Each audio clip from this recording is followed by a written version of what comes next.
Contoh kami dari bimbingan konseling yang dimana mungkin di kampus-kampus lain itu hanya menerapkan teori barat. Tapi sekarang di UIN ini kami menerapkan teori barat yang Islam gitu ya. Iya, balance ya. Jadi dapat dunianya, dapat akhiratnya.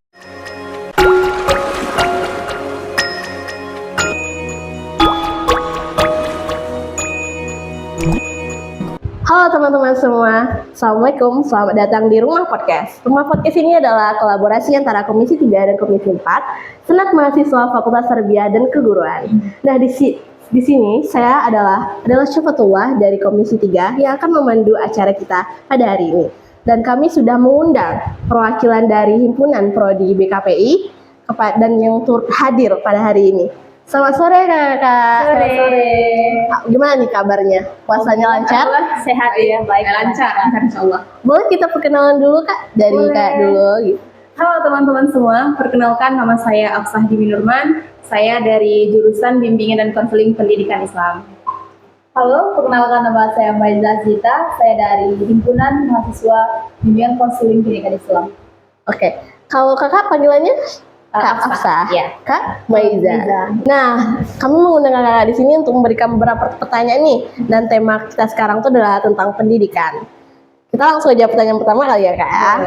Kita boleh santai-santai aja walaupun nanti pertanyaannya agak berat ya. Oke. Pertanyaan pertama nih Kak. Kan seiring adanya perubahan pemimpin di negara kita ini, pasti juga ada perubahan dong dalam kurikulum pendidikan. Menurut Kakak dari BKPI ini, gimana? Apakah itu sesuai dengan apa yang kita butuhkan di Indonesia ini? Boleh tanggapannya dulu Kak? Oke, kalau saya pribadi sebenarnya setiap keputusan dari pemerintah yang sudah menetapkan kurikulum itu kan sudah banyak pertimbangan sebelumnya gitu. Betul. Itu terlihat bagaimana kondisi di lingkungan gitu. Nah jadi tapi ada dampak positif dan dampak negatifnya pasti untuk sesuatu hal yang sudah ditetapkan gitu. Nah, dari perubahan kurikulum yang terjadi di sekarang ini gitu kan, dari perubahan kurikulum K13 menjadi kurikulum Merdeka, itu mungkin sempat menjadi sebuah tantangan bagi mahasiswa, bagi pendidik dan beberapa tenaga pendidik di Indonesia gitu. Karena penyesuaian dari K13 dengan kurikulum Merdeka. Jadi, kalau untuk dampak positif dan dampak negatif pasti ada gitu. Ada tanggapan dari Kak Maiza? Oke, mungkin mengenai sistem pendidikan di negara kita gitu ya. Kita melihat di kacamata masyarakat gitu ya. Mungkin perubahan ini, setiap perubahan pemimpin pasti ada perubahan kurikulum gitu ya, kita rasakan itu. Namun yang saya lihat dan saya amati gitu ya, itu sangat miris sekali kurikulum kita sekarang. Kenapa? Karena banyaknya siswa, mereka tidak bisa menyesuaikan gitu, tidak bisa mereka menyesuaikan dengan apa yang terjadi gitu ya.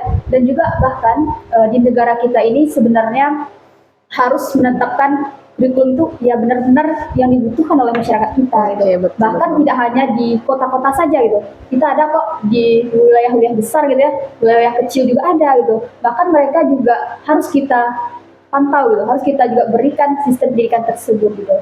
Nah, jadi kita sebagai mahasiswa gitu ya, kita harus bergerak gitu, dan setidaknya kita bisa memantau dan melihat gitu, dan kita juga bisa melakukan perubahan di situ gitu, karena suara-suara kita ini mungkin akan dihargai oleh pemerintah sama.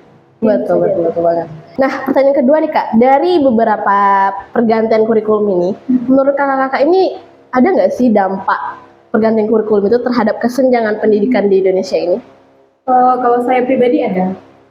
Karena kita melihat dari situasi antara desa dan kota gitu, itu kan mempunyai kesenjangan yang bahkan jauh gitu. Kalau udah di kota, kita membahas dengan kota, itu mereka lebih maju sistem pendidikan mereka dibandingkan dengan desa. Sedangkan kurikulum yang kita terapkan itu harus merata. Betul. Sekarang itu kurikulum Merdeka ya, pergantian K13 menjadi kurikulum Merdeka itu semua pendidikan di Indonesia itu harus menerapkan kurikulum Merdeka. Sedangkan kita melihat dulu SDM dari pendidikan itu gitu. Seperti di desa dengan kota itu berbeda. Jadi permasalahan sebenarnya yang terjadi di Indonesia adalah kesenjangan pendidikan. Tidak meratanya antara pendidikan kota dengan pendidikan di desa. Jadi itu sih sayangnya gitu. Jadi mungkin kalau untuk pemerintah bisa untuk lebih mengarahkan kurikulum yang mereka tetapkan itu lebih berefek kemana Iya, gitu. merata Nah, ya kan? Iya, jadi itu sih untuk lebih dampak yang untuk pendidikannya gitu. Kalau mungkin dari saya sendiri ya, dampak dari perubahan kurikulum tentunya sangat ada gitu. Bahkan ada namanya dampak positif dan dampak negatif gitu ya, Bu ya. Iya, benar. Nah, dampak negatif ini yang perlu kita perhatikan gitu. Betul. Contohnya saja gini ya, siswa itu banyak kewalahan dengan kurikulum yang ada dan juga guru banyak menghabiskan waktu-waktunya di sekolah gitu. Sedangkan sebenarnya harus seimbang gitu ya, Iya, kita harus betul. menyesuaikan gitu. Nah, itu yang terjadi pada era sekarang gitu. Nah, itu juga kalau dampak negatifnya mungkin kita rasakan luar biasa juga gitu. Nah, di samping tersebut kita sebagai apa ya, sebagai masyarakat tentunya gitu ya, yang merasakan pendidikan ini sangat sangat kewalahan juga kadang-kadang gitu. Nah, itu merupakan tantangan bagi kita juga bersama-sama. Mungkin itu saja ya. Nah, kita lanjut ke pertanyaan selanjutnya, Dika. Selanjutnya nih, menurut kakak sekalian, bagaimana sih sistem pendidikan di UIN kita sendiri ini? Gantian mungkin dulu. Oh, boleh. Mungkin ya sistem pendidikan di kampus kita mungkin kita sendiri yang merasakan gitu ya, gimana efeknya, gimana dampak positif dan dampak negatifnya gitu ya. Tapi yang perlu kita ketahui bahwa sistem di kampus kita ini adalah menggunakan prinsip-prinsip Islaman gitu ya. Betul. Itu sangat penting kita tanamkan kepada mahasiswa-mahasiswa itu sendiri gitu. Apalagi kita sebagai UIN Imam Bonjol Padang gitu, ada Islamnya. Nah, Iya. di sana juga kita melihat gitu ya, bahwa kampus kita ini berbeda dengan yang umum lainnya. Betul, gitu betul, ya. betul. Memiliki ciri khas. Nah, mungkin ciri khas masing-masing gitu. Namun bertanya tentang kurikulum gitu ya, kalau ditanyakan mungkin setiap orang pasti berbeda jawabannya gitu ya. Pasti berbeda Tentu, gitu. tentu. Mungkin ada orang yang merasakan, saya suka nih di UIN nih kurikulum Iya. ini gitu. Namun ada juga yang tidak suka gitu kan. Itu tergantung kepada kita sendiri sebenarnya. Mungkin ada tambahan dari Ibu gitu. Ya benar sekali ya disampaikan oleh Bu Maiza tadi bahwa kita melihat bahwa kita sebenarnya beruntung berada Betul. di UIN Imam Bonjol Padang. Betul, betul. Memiliki ciri khas yang mungkin Berbeda dari- tidak semua kampus itu memiliki. Contohnya dengan nilai keislaman. Betul. Contoh kami dari bimbingan konseling yang dimana mungkin di kampus-kampus lain itu hanya menerapkan teori barat. Iya, barat. Tapi sekarang di UIN ini kami menerapkan teori barat dengan Islam, gitu, Islam gitu ya. Iya, balance ya. Iya. Jadi dapat dunianya, dapat Akhiratnya, gitu. gitu. Iya benar. Nah tapi kalau saya pribadi untuk melihat sistem pendidikan di UIN itu mungkin lebih mengarah kepada perkembangan zaman aja sih. Oke. Nah jujur saja nih, kita melihat sistem cara dosen mengajar itu mungkin masih banyak ketinggalan dengan universitas-universitas terkenal di Indonesia gitu.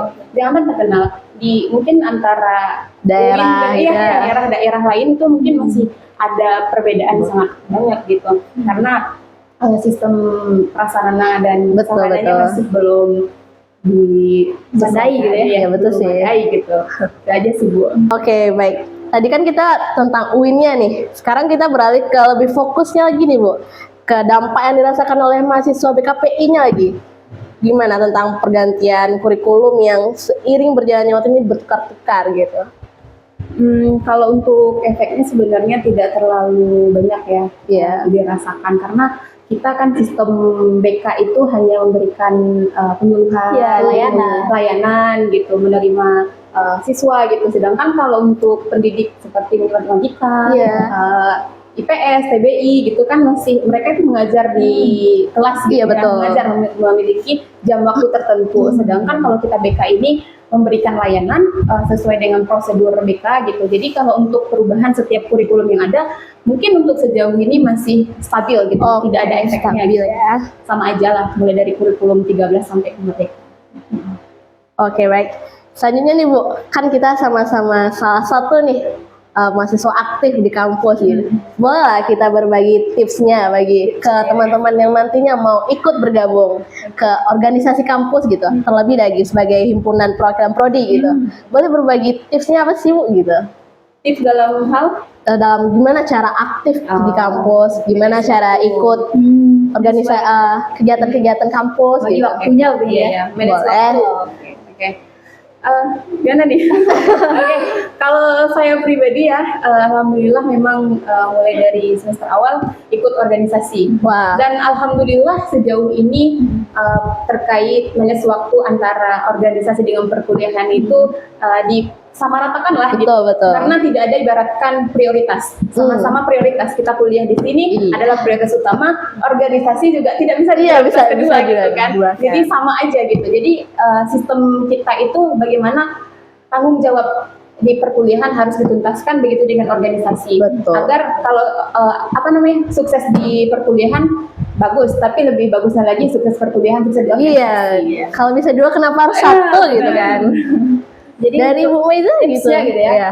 Kita sebagai mahasiswa tentunya ya, sayang rasanya hanya kampus pulang tidur gitu kan, Bu. tidur gitu ya, kayak waktu itu terlalu habis di rumah gitu ya, terlalu habis di kos gitu ya. Nah sedangkan kita sebagai mahasiswa seharusnya aktif gitu ya, di sini adalah tempat kita, wadah kita mengembangkan diri, menambahkan prestasi gitu ya. Nah di samping itu saya pernah mendengarkan bahwa kuliah nomor 1 organisasi tidak diduakan. Betul Nah sekali. itu ya itu yang perlu kita tanamkan pada diri kita, bahwa sebenarnya organisasi itu tidak menghambat kita selagi kita bisa manage waktu gitu ya, selagi kita bisa membagi waktu kita gitu. Ketika kita menerapkan kedisiplinan dalam diri kita, insya Allah kita bisa melakukan itu tersebut gitu. Namun apa sih tipsnya gitu ya? Iya. Kita sebagai mahasiswa juga di kelas harus aktif. Betul. Nah organisasi juga aktif gitu ya. Iya. Nah itu tipsnya kalau diri saya sendiri gitu ya. Yang paling penting adalah kedisiplinan. Kenapa? Karena disiplin itu menentukan nanti jenjang kita selanjutnya. Nah, kita bisa membagikan waktu juga dalam kelas, di mana kita di kampus, dan di mana kita di organisasi luar, mungkin ada bahkan di organisasi dalam kampus itu sendiri gitu ya. Nah, dan juga tips selanjutnya selain disiplin itu adalah kita berani membuka diri gitu. Betul. Berani untuk keluar dari zona nyaman. Iya. Nah, kenapa? Karena banyak sekali mahasiswa ini terperangkap di zona Zona nyaman gitu. Nah, itu ya. Mereka selalu kayak apa sih organisasi ini nggak penting Ngapain gitu ya. kalian Doang. gitu, Nah, iya. itu bagi orang-orang yang hanya sekedar bahkan sekedar hadir pulang. Pulang. Mereka tidak merasakan pengalamannya. Betul. Seperti yang kita ketahui ya, bahwa experience is the best teacher gitu. Oh, yes. Bahwa pengalaman adalah guru yang terbaik gitu. Betul. Itu adalah yang membuat kita nanti ya, jalur kita ini belum berhenti sampai wisuda. Nanti kita akan bertemu di Iya, betul. dunia kerja lebih berat lagi kan, Bu? Ya kan? Benar-benar. Nah, apalagi di dunia kerja ini yang paling penting adalah komunikasi. Benar. Komunikasi ini sangat penting karena ibaratkan kita banyak banyak kenalan, Relasi, ya, gitu. relasi banyak. Ini memudahkan Jaringan kita. jadi mudah gitu kan. Memudahkan kita dalam menentukan dan mencari kerja nanti. Betul. Mungkin itu ya pesan untuk teman-teman juga, terus bergabung dan terus melangkah gitu. Karena pengalaman dalam hidup ini yang sangat penting. Ya, mari keluar dari zona Iya, nyaman. benar. Karena ilmu yang kita dapatkan di organisasi tidak didapat di Betul. benar sekali. Selanjutnya nih Bu, kan kita udah aktif nih di organisasi gitu. Kita juga harus fokus juga di kuliah nih. Benar. Pastilah, nggak mungkin dong nggak. Kita stres ya. Stres ya. Benar. Jadi gimana? Kadang tugas juga banyak, kadang harus rapat, ikut kepanitiaan gitu. Gimana sih Bu cara nih untuk meredakan atau meminimalisir stres ini gitu? Oke. Benar banget ya. Tidak terlepas yang namanya stres, Iya, apalagi semester akhir. Iya, semester akhir ini. Semester 6 mungkin sudah banyak kegiatan-kegiatan di perkuliahan yang padat. Betul. Begitu juga dengan organisasi yang tanggung jawabnya itu lebih besar gitu Betul, kan. betul. Jadi tidak tertutup kemungkinan nih, walaupun teman-teman yang tidak memiliki organisasi tidak memiliki stres gitu. Pasti betul stres sekali. juga, gitu. Tapi di sini kita membahas tentang paduan antara organisasi Iya. dengan kuliah gitu. Kalau saya pribadi ya, mungkin saat ini juga saya stres. Semua orang stres. Ya benar, Ringan gitu ya. Ya belum tahap depresi. Iya, belum lah ya. Mudah-mudahan bisa ditangani gitu. Amin. Nah jadi sistem cara saya untuk mengontrol stres saya ketika memang tugas banyak, kegiatan organisasi Betul. padat gitu. Saya lebih memberikan waktu saya, karena tadi manage waktu itu penting. Iya. Karena sesibuk-sibuknya apa kita harus meluangkan waktu. Betul. Meluangkan waktu untuk diri sendiri. Nah, setelah kita ibaratkan relaksasi, Iya. kan, sudah tidur, udah berkurang lah bebannya itu, udah stresnya itu udah agak berkurang gitu. Yang kedua adalah kembali lagi Iya. ke Tuhan. Iya, Ya, betul. Jadi sholat Betul. keimanan itu memang sangat kuat sih Iya. untuk Dijaga gitu. Iya, menjaga apa diri kita gitu. Mungkin kalau kita nggak memiliki keimanan, nggak tahu deh. Nggak selesai Bisa stresnya jadi, kali ya. mungkin kayak udahlah tinggal Iya. aja gitu, itu dunia gitu kan. Itu aja sih, lebih kayak fokus ke walaupun sesibuk apapun kita harus meluangkan Untuk diri sendiri harus ada waktu. healing. Kalau Iya betul. perlu healing, Quality time quality gitu. time gitu. Kumpul sama teman-teman non organisasi Iya, juga betul. boleh gitu kan, kayak bincang-bincang sedikit gitu sih. Kalau dari Bu Maiza mungkin berbeda ya. Bicara tentang stres gitu ya. Mungkin banyak dari kita stres di sini. Iya. Tapi ada juga stres ringan dan stres berat. Berat. Nah, stres ringan ini setiap kita pasti stres. Kita adalah orang normal gitu ya, Betul. manusia normal gitu ya. Nah, jadi kalau bicarakan tentang stres gitu, siapa sih yang nggak stres dalam menghadapi tantangan zaman yang begitu mencekam ini gitu Iya. ya? Mungkin dari dari pertemanan, dari kuliah, dari organisasi, dari banyak Lingkungan. problem-problemnya ya gitu ya. Nah, namun kita sebagai mahasiswa, kita tahu tentang diri kita, potensi diri kita harus tahu gitu. Dan juga gimana sih cara kita mengelola stres ini gitu, meminimalisir tidaknya gitu ya, gimana agar kita tetap tidak enjoy gitu Iya. dalam menjalani kehidupan kita di era yang padat ini gitu, tugas-tugas banyak, organisasi juga banyak, bahkan proker-proker yang akan dijalankan Iya. juga banyak gitu yang menekan kita dari bawah dan dari atas gitu ya. Oke, jadi kalau untuk bicara tentang stres, yang paling penting itu adalah yang pertama adalah keimanan. Karena iman adalah menentukan diri kita sendiri gitu. Ketika iman seorang kuat gitu ya, ketika dia menanamkan iman dalam dirinya, dia dekat dengan Tuhan, rajin ibadah, rajin sholat, tidak mungkin dia stres gitu, karena dia yakin setiap kesulitan pasti ada Pasti kemudahan. ada jalan. Nah, dia udah percaya bahwa Tuhan akan menolongnya, bahwa Allah akan selalu bersama orang yang sabar gitu ya. Betul. Nah, itu yang paling penting. Dan yang kedua untuk mengolah stres adalah kita harus di banyaknya banyaknya tugas, banyaknya kesibukan, dan juga kita perlu untuk olahraga. Kenapa? Karena kita terlalu asik tidur, Iya, kan? Setelah betul. selesai kegiatan hari Sabtu Minggu libur tidur, Tidur, stres juga stres gitu ya. juga jadinya, karena stres buat tidur. Iya. Kan? Bangun-bangun udah stres gitu kan. Numpuk stresnya Iya. kan. Jadi yang penting adalah kita olahraga yang teratur ya, makanan juga harus dijaga. Apalagi kita sebagai mahasiswa dan kita makan yang siap saji. Pedas-pedas lagi kan. Pedas-pedas itu dihindari. Karena banyak di sekitar kita yang mengalami hal tersebut ya. Betul. Yang bisa bahkan dari teman saya sendiri sempat meninggal dunia gitu ya. Iya, karena itu semester 4 kemarin dia meninggal. Karena pola makan tidak dijaga. Nah itu untuk mengolah stres tersebut, dan yang paling penting sekali adalah kita butuh healing. Betul. Karena kita tuh kan terlalu stres, kalau nengok hijau-hijau itu pasti Iya, betul. apalagi sawah gitu ya, lagi yang kayak hijau-hijau di kampus kita ini gitu ya, Iya. itu membuat kita meredakan stres kita gitu. Dan juga yang paling penting, jangan memendam masalah sendiri. Benar. Cari orang yang terpercaya buat kita berbagi gitu. Komunikasikan gitu. Jadi ada kemarin saya menemukan kasus gitu, ada dari mahasiswa UIN bahwa dia udah stres berat itu beliau mengatakan bahwa terlalu dipendam-pendamnya itu tidak baik sebenarnya gitu ya. Betul. Bahwa kita perlu mencari namanya bestie gitu orang Iya, ya, bestie. teman ya, orang yang dipercaya. Cukup satu yang dipercaya, namun bisa kita meluapkan apa yang kita Betul. rasa, nggak boleh dipendam-pendam gitu. Itu paling penting karena pikiran mempengaruhi Betul banget. semuanya. Ketika pikiran udah penuh, stres numpuk gitu. Iya, Semuanya dipikirkan. Jadinya ke badan gitu, ke badan. sakit gitu. Uang nggak ada, ini Iya, nggak ada gitu. anak kos gitu. Bisa nggak ada. Nggak makan jadinya sakit. Sakit. Semua ketinggalan gitu ya. Tinggal terteteran. Bahkan Iya. sholat dia tinggal. Betul. Itu sih yang penting ya untuk mengolah stres untuk kita semua ya.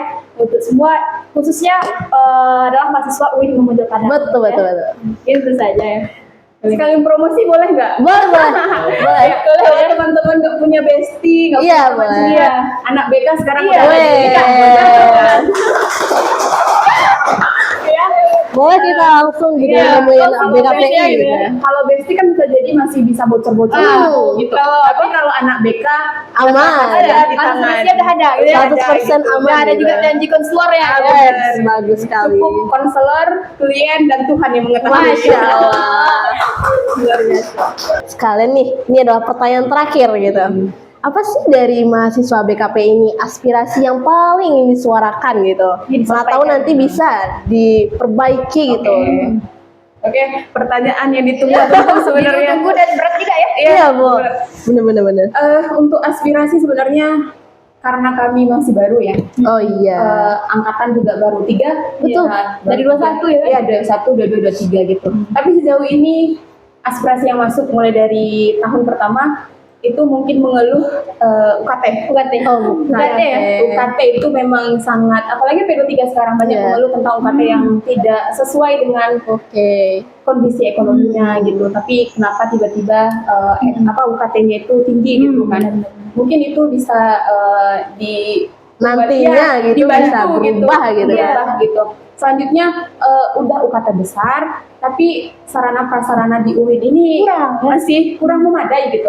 Betul. Terus bahasanya itu kita mengeluarkan banyak duit untuk membayar UKT gitu kan. Tapi hasil atau sarana yang kita pakai di sini, sarana prasarana itu masih kurang memadai. Contoh saja masih banyak kelas-kelas yang tidak ada infokus, iya betul. AC ada tapi tidak hidup, kipas ada tapi tidak jalan, listrik tidak hidup gitu kan. Terus suasana kelas yang kurang nyaman lah ya, karena salah satu penunjang keberhasilan pendidikan itu adalah kenyamanan. Betul. Kalau bagaimana kita belajar dengan baik, yang efektif gitu. Kalau sarana prasarana dan kenyamanan itu tidak dikembangkan atau diciptakan gitu kan. Jadi ya namanya juga kita sebagai mahasiswa ya hanya bisa menyuarakan gitu. Itu kembali lagi bagaimana sistem pimpinan untuk menanggapi hal tersebut. Betul. Ada tambahan mungkin atau sudah? Mungkin sama ya. Yang paling penting melalui sini kami menyuarakan ya. Kami sebagai perwakilan himpunan mahasiswa Bimbingan Konseling Islam, kami sangat berharap kepada beratasan gitu ya, untuk lebih memperhatikan lagi jurusan kami ini gitu. Walaupun kami jurusan baru gitu, namun sebenarnya kita harus mendapatkan hak yang sama di sini. Kita juga bayar UKT gitu. Kan UKT yang mahal membuat banyak dari kami ya, jurusan kami tentunya mereka menggugurkan diri. Bahkan mereka ada di semester 4 udah mundur. Bahkan ada juga kemarin DP23 itu banyak itu yang menggugurkan diri karena UKT terlalu mahal gitu ya. Dan juga seperti disampaikan tadi, prasarana dan sarana itu kurang. Nah, itu membuat mungkin berpikir-pikir orang ya untuk melanjutkan di UIN ini gitu. Oke, betul. Bukan berarti UIN nggak bagus ya, sangat bagus gitu. Tapi mungkin lebih ditingkatkan lagi penunjang sarana prasarana gitu. Agar kita juga bisa bersaing dengan kampus-kampus di luar. Betul. Agar kita tidak tertinggal zaman dengan era modern sekarang gitu yang sudah main komputer, teknologi gitu. Infokus disediakanlah agar bisa membuat mahasiswa lebih aktif lah untuk kuliah gitu. Biar nanti juga ada banyak maba juga kan ya BKPI dan terus berlanjut gitu kan katanya. Benar. Terkadang kan PowerPoint udah dibuat gitu ya, tapi untuk menambah nggak ada. Itu jadi permasalahan yang ibaratkan kita ingin menyuarakan nih kepada atasan kita gitu ya, agar suara kita ini didengar ya. Jadi kita mewakili semua, saya rasa mewakili semua yang kampus 2 inilah ya. Betul. Semua merasakan gitu. Jadi kami sangat mengharapkan gitu aspirasi dari perwakilan HMP BKPI ini dapat didengar nantinya dan akan ada peningkatan atau perubahan yang akan terjadi. Nah, setelah pertanyaan terakhir tadi nih Bu, itu adalah pertanyaan terakhir kita di podcast ini. Terima kasih udah sempat hadir ya di podcast ini. Gitu. Boleh nih kesan pesan dari mahasiswa PKPI untuk nantinya kepada teman-teman maba yang mau masuk ke UIN Imam Padang dan memilih prodi BKPI untuk kuliah di sini. Oke, teman-teman, salam semua mahasiswa baru, calon mahasiswa baru 2024 ya, yang akan hadir bersama kami di UIN Imam Bonjol Padang. Ingat kepada teman-teman, adik-adik calon mahasiswa baru, silahkan bergabung bersama kami di Bimbingan dan Konseling Pendidikan Islam di Fakultas Tarbiyah dan Keguruan. Ingat ya, Fakultas Tarbiyah dan Keguruan. Nah, teman-teman silahkan bergabung, kami tunggu kehadiran dari teman-teman semua. Bergabung bersama kami, di sini kita sama-sama menuntut ilmu, menemukan sistem baru untuk proses konseling. Ditunggu kehadirannya teman-teman semuanya. Oke, terima kasih. Ada teman dari Bu Meiza mungkin? Mungkin ya, untuk dimanapun kalian berada ya, kami sangat menunggu kedatangan kalian yang benar sekali jurusan Bimbingan Konseling Pendidikan Islam. Yang mana seperti telah kita ketahui bahwa seorang konselor adalah kerja yang mulia gitu ya. Kita adalah tentang sosial gitu ya. Dan jadi kami sangat berharap kepada teman-teman yang berada di luar sana, kami sangat berharap kehadiran dan kedatangan kalian untuk bergabung bersama kami. Tuh, boleh tahu nggak nih kita jargon dari BKPI sendiri gitu? Boleh dong. Boleh, Banget boleh ya. Ya boleh banget. Untuk menarik simpati dari Iya, betul, kawan-kawan betul. calon mahasiswa baru ya. Dari Sabang sampai Merauke Iya. menonton nih. Oke, dimulai Bu. Boleh, boleh. Oke. Jargonnya gini. Salam konselor. Di sekolah mantap, di luar sekolah sigap, di mana-mana siap. Siap, oke, mari kita bareng ya. Oke. Salam konselor. Konselor. Di sekolah mantap, Mantap. di luar sekolah sigap, di mana-mana siap. Siap. Oke, terima kasih. Baik, terima kasih untuk teman-teman yang udah menonton podcast ini sampai akhir. Saya adalah Syafatullah sebagai pemandu acara podcast hari ini, pamit undur diri. Terima kasih kepada kakak-kakak BKPI yang udah sempat hadir. Sema STK, salam legislativa. See you in the next time.